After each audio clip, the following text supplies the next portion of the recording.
few weeks ago, when Pastor Daniel called me, I was just wondering that what should I speak about, and I was praying over it, that what should I talk about.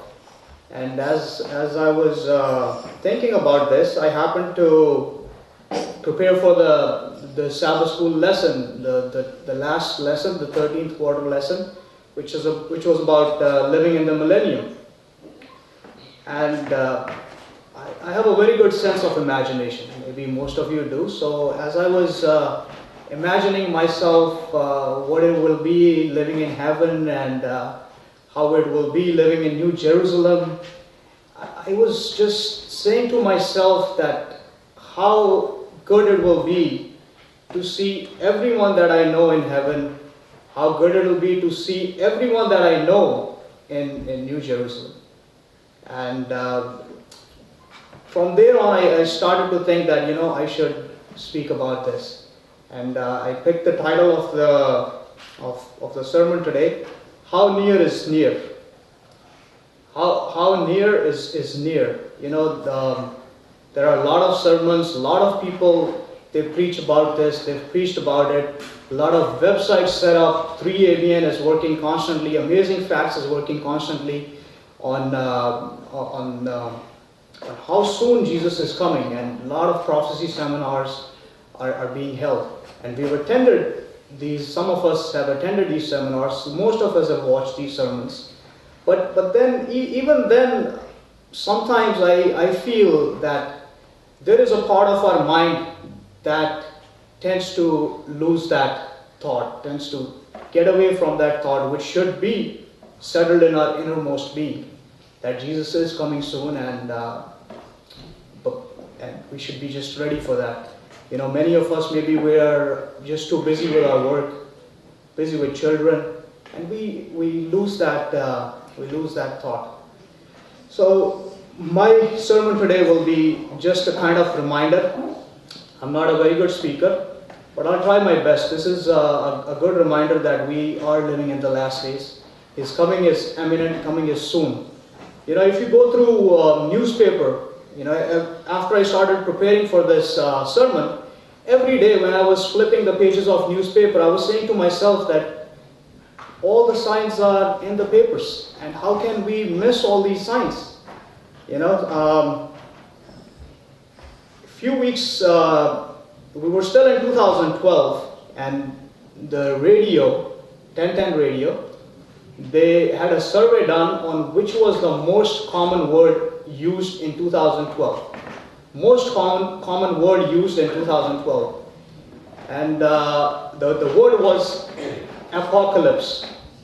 Everyone in this world was talking about apocalypse, the end of the world. And it's not just the preachers or the biblical people or the religious people who are talking about the last days, or who are talking about Jesus coming soon. Even the people outside, like the secular people, they are also wondering that what is it that's going on in the world. And they're not talking about this or thinking about this from a biblical point of view, but an observational point of view. Just look at the things around you, look at the signs around you. They start to feel that the things are not as usual. I have a list of a few people, a few secular people who feel that things are not usual, and these are very well-known people. Number one, Al Gore, he made a movie on it. Even the man from London, I forget his name, the Prime Minister, Tony Blair. Okay, him as well. He says that we are living in unusual times. A person by the name Bernard McGinn, he works at this University of Chicago. He wrote, and he says that more scholarships are being given out on the word apocalyptic, the end of the world, than in the previous 300 years.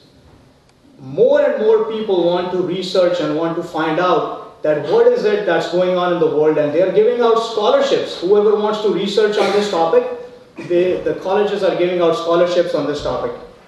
Another man by the name of Eugene Linden, he wrote a book about clues to the coming end of the world. And these clues are very much related to the Bible. the global economy, global warming, water and food shortage. So he talks about all these things. Another person, Stephen Hawking.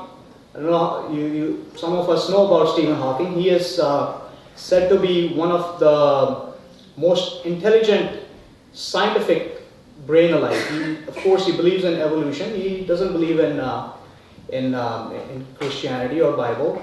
But he says that I feel that the human species will soon be vanished.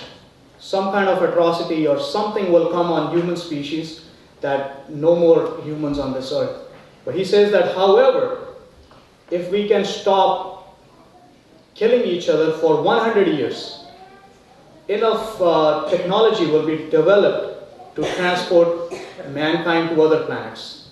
Now he's a scientist, so he talks in terms of evolution and scientific terms. But he also, the world outside, they feel that things are not usual. It's not right. It's not the same as it was before. Let's turn our attention to Bible now, because only in the Bible we can find out what's going on. The scientists and all these professors, they don't have any answers. The politicians, the prime minister, they don't have any answers. Only the Bible can tell us what's going on. So we'll turn our Bibles to Revelation chapter 3, verse 11.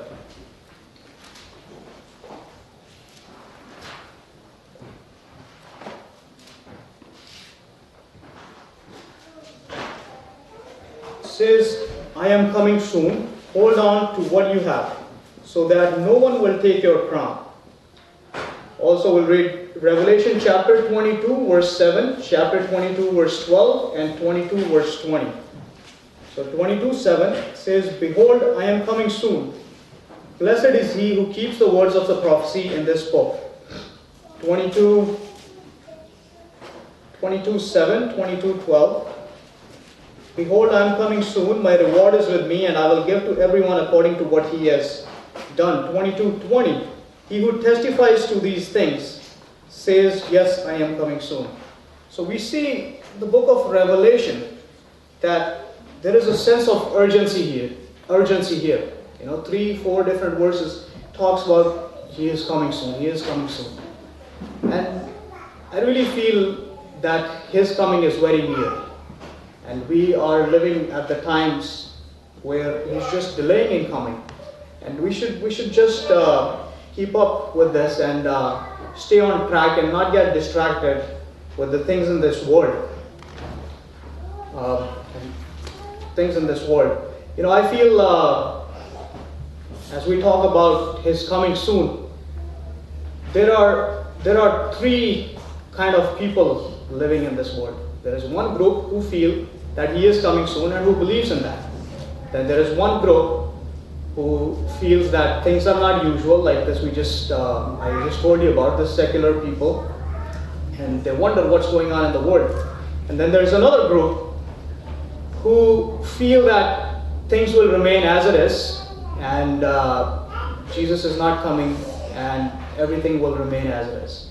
In fact, I was talking to a person a few weeks ago on this topic, and he said, I don't think Jesus is coming soon. That's a made-up story. So I had to tell him from the Bible that what do we believe and what are the proofs of it. So I had to give him a quick brief that it was only Jesus who was dead and rose up.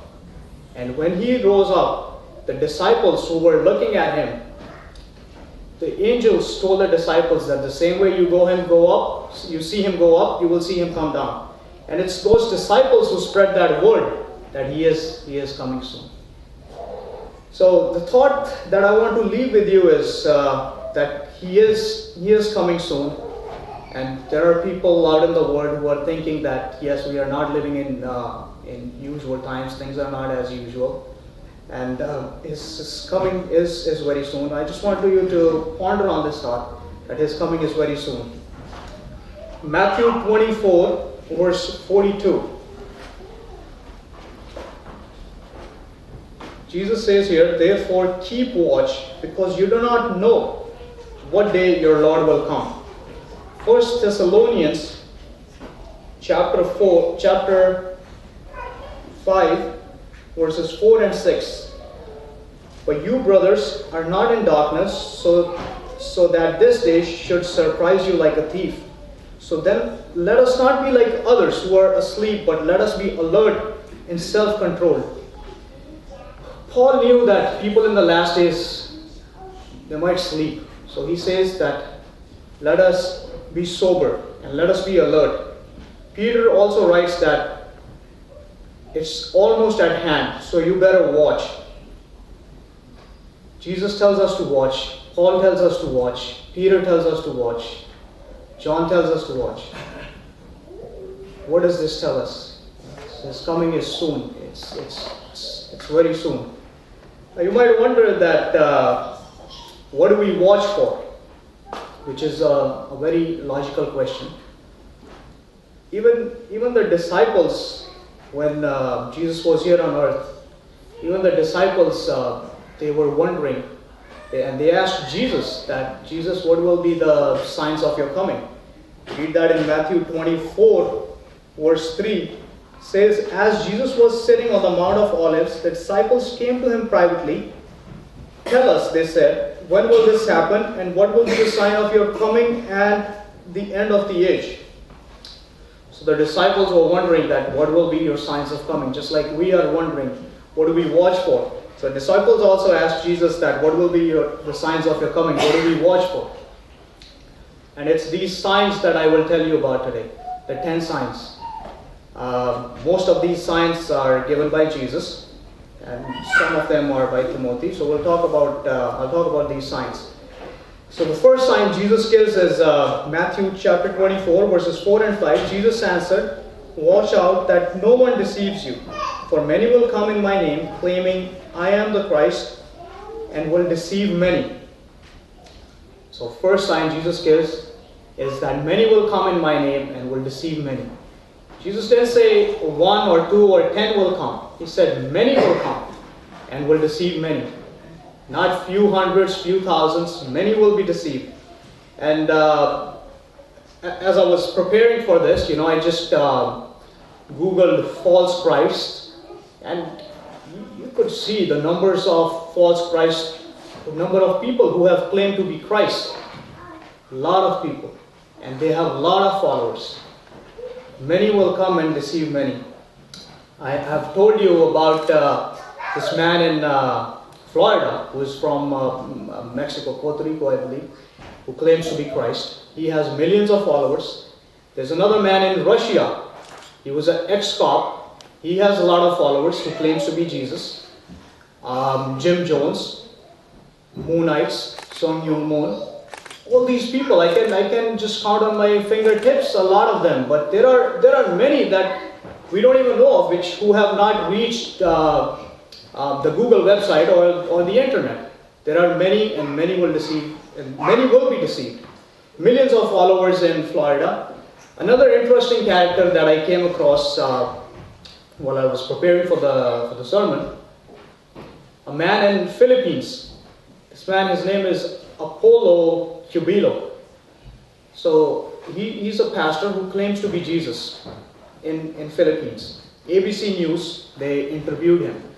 ABC News interviewed him, and they showed his mansion, what a rich life he lives. He has a private jet, a helicopter, helipad of course, so imported gardens, people working for him left and right. Nice, very nice place, and he calls that a heaven. His complex is heaven. He has close to 6 million followers. And when ABC News was interviewing him, they interviewed one of his workers as well. So they asked the worker that, do you even get paid for what are you doing here? Like, he was cleaning the lawn, I believe.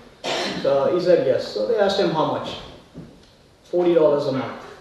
So then the ABC News, they showed all the offering boxes, and ABC News said that when these workers or the followers, they get the money, they pay their tithes and offerings out of that same $40 a month.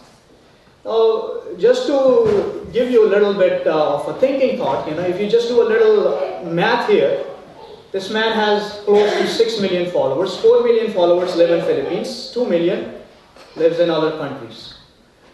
For argument's sake, let's say 1 million of the followers in Philippines do not pay tithe. Never mind the other 2 million. 3 million pays tithes regularly in Philippines. If they make $40 a month, $4 a month is the tithe. 3 million times 4 is $12 million a month. Can you imagine? No wonder why he doesn't have a jet, a helipad, and helicopter. He's living TV station, radio station, living rich life. So, sign that we should pay attention to and not let it go out of our sight. That many will come and deceive many. Another sign Jesus talks about, Matthew 24, verses 6. You will hear of wars and rumors of war, but see to it that you are not alarmed. Such things must happen, but the end is still to come. So the wars and rumors of wars. From the year 3600 BC to present, there have been only 214 years of peace. And every other year, 3600 BC to present, every other year has been wars. And it was calculated that 4,500,000,000 people have died in these wars. It was said that 20th century will be the bloodiest ever. More and more people have been killed in this 20th century than in the previous 20 centuries combined. Wars and rumors of wars. Famines. Jesus said there will be famines. Almost 90,000 people starve to death every day. 90,000 people. I don't mean to say this as just a number, but I want you to just have a sense, feel it, that how does it feel to live without food? Just to experience it. Past week, I lived without food for a few days. I just wanted to sense it, what it means. There were a few reasons behind it. One of the reasons was I wanted to sense how it feels when you live without food. And I would start from the morning and until the evening. I won't eat. I'll have food in front of me, but I won't eat it.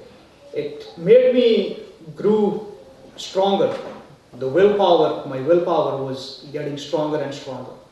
And I was just feeling that how these people would, who have no food, what do they do?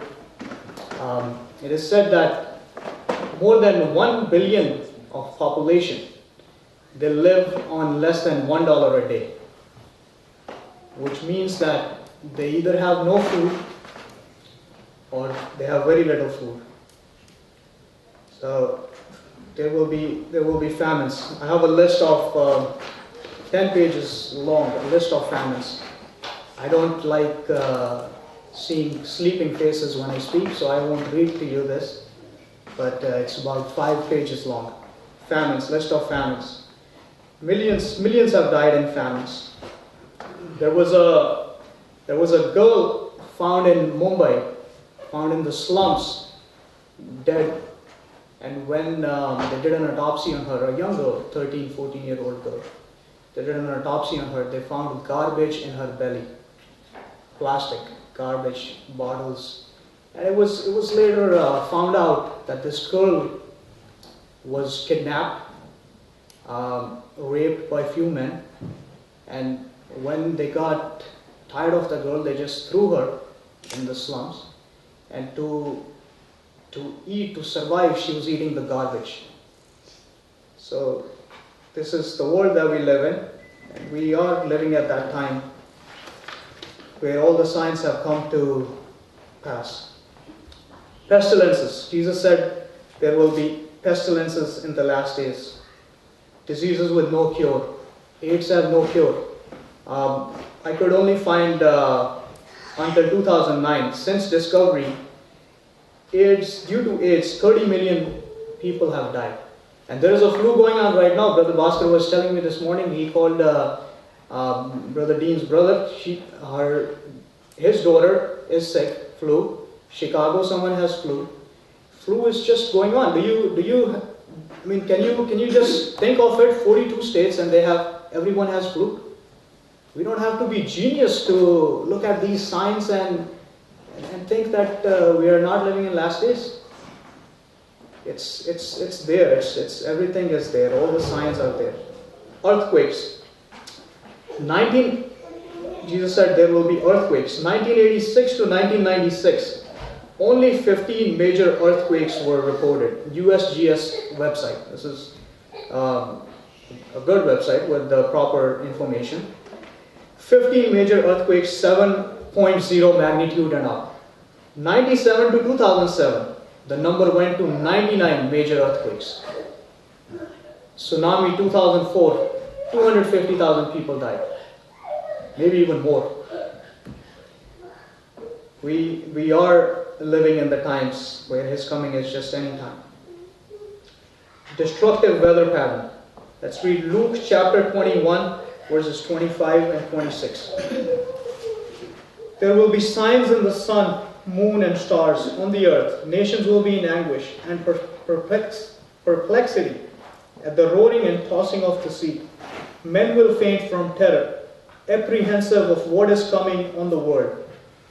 For the heavenly bodies will be shaken. When tsunami came, people were just wondering that what is this? What is going on? I experienced Sandy. Right after Sandy was the snow. I've never seen a hurricane. Hurricane Irene was nothing compared to Sandy. So much destruction it brought. And at the time of the Hurricane Sandy, even the aftermath, we all know about it. The time of the Hurricane Sandy, outside when I would just go out of the house to see how it feels like, and the winds were just the noise. And we have a canopy in the backyard. The poles were falling down, so I quickly wore a jacket. I thought let me go and put the poles back, otherwise the canopy will just break or tear, and which it eventually did anyway. When I went to put the poles back, another pole fell. So I said I better go inside or one of the poles will hit me. So I left. But this is destructive weather pattern. The times that we're living in. It's not things as usual. Right after Hurricane Sandy, it was the snow. And imagine all these people who have no place to stay, and they have to live in that cold, and on top of that it's snow now, and the weather was really cold. We had no electricity. Things are not usual. Pleasure-driven society. Another sign. 2 Timothy chapter 3, verses 4.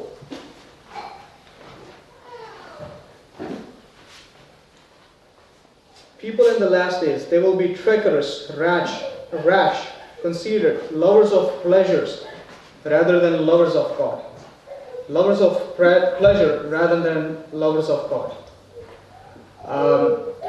New York Post, after the hurricane, New York Post, on the front cover of the page, they printed a picture of like a half-naked model, and it was written, the headlines, that God hates us. First Hurricane Sandy, now ice and storm. Now that model was dressed in an angel suit, and it said that, but we have an angel. So you just look at this. When I say that, when you just look at the news, look at things around you, you don't have to be genius to find out that we are not living in the last days. On one hand, we have destructive weather pattern, but on the other hand, we have this society who is printing such pictures and taking us towards where the sign says pleasure-driven society. Last week, our boss, he had a New Year's party for the workers. Though I didn't go to the party, but I heard of what that party was about. It was all sorts of drinks, music, dancing, pleasure-driven society. If we were to invite, or if we had a concert here, imagine, if we had a concert here, one of your favorite singer was present here, or your favorite actor was here, the rows would start from here. People would be sitting here. Pleasure-driven society. Thanksgiving party, if we were to invite people for New Year's Thanksgiving party, there wouldn't be many invitees if we instead had a regular New Year's party. So, it's pleasure-driven society. People like to be, they will be lovers of pleasures than lovers of God. Violence will increase. 2 Timothy chapter 3, verse 3. In the last days, people will be without natural affection. Last month, these poor kids, 20 kids, they couldn't see this New Year, they couldn't see the Christmas. All because of one maniac who had no natural affection. Many are dying. The terrorists, they just slitting throats. People, they have no affection. The violence is just increasing. And most of this violence is coming from the video games, the movies that our kids watch or play. It's disturbing. Violence will increase. Ninth sign, loss of family values. In the last days, children will be disobedient to parents. There will be more and more live-in relationships. God said that marriage is to be holy between a man and a woman. Today, everyone can marry anyone. Anyone can marry anyone, I should say. More and more states are agreeing to same-sex marriages. Most of the politicians are saying it's okay. Loss of family values. 10th sign, last but not the least. There are many more signs. We don't have enough time to discuss all of them, but I felt that this is a very good topic, a very good study that we should pay attention to. The last sign. Matthew 24, verses 14.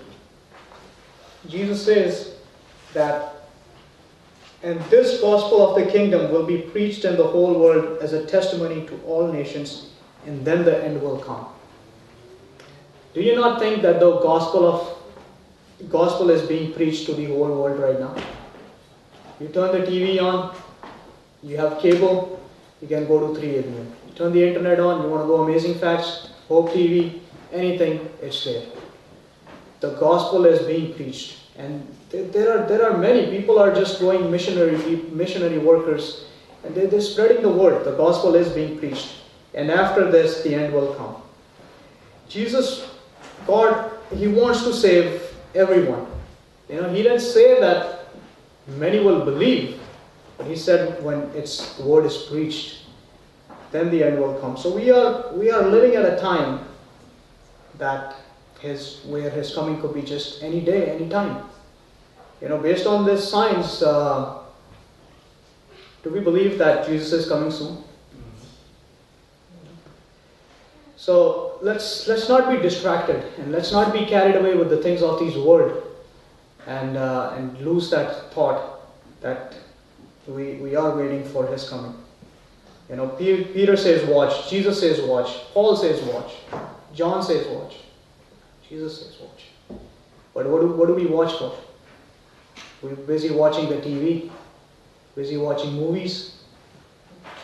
It's nothing wrong with watching movies or watching TV, it's okay. But everything should have a moderation. Everything should have moderation.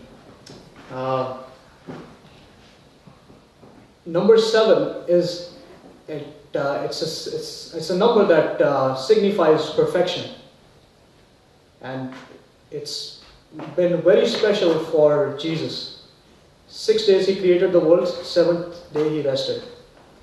The world is about 6,000 years old. 4,000 years from Adam to Jesus. Jesus to now is 2,000. So if 1,000 year is one day for Jesus.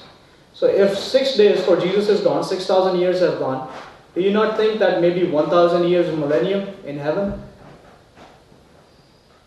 I'm not giving dates for Jesus coming, but it's just another sign that His coming could be any time. Maybe He's just delaying in His coming. Maybe we're living at that time where, remember when Moses went up on the mount and the Israelites were waiting for Moses, and when Moses delayed in coming, the Israelites were worshipping the idols. Maybe we're living in those days when Jesus is delaying in His coming, and we start doing these other things when He comes. So let us not be distracted. We've seen all these signs: environmental signs, religious signs, moral signs, political signs, social signs, scientific signs. And all these signs tell us that Jesus is coming soon. It says in Matthew chapter 24 verse 33 that even so, when you see all these things, you know that it is near, right at the door. So we're living at the time where He is just near, right at the door. Right at the door. Let's not forget this, that He is coming soon. 1 Corinthians chapter 6 verses 9 and 10.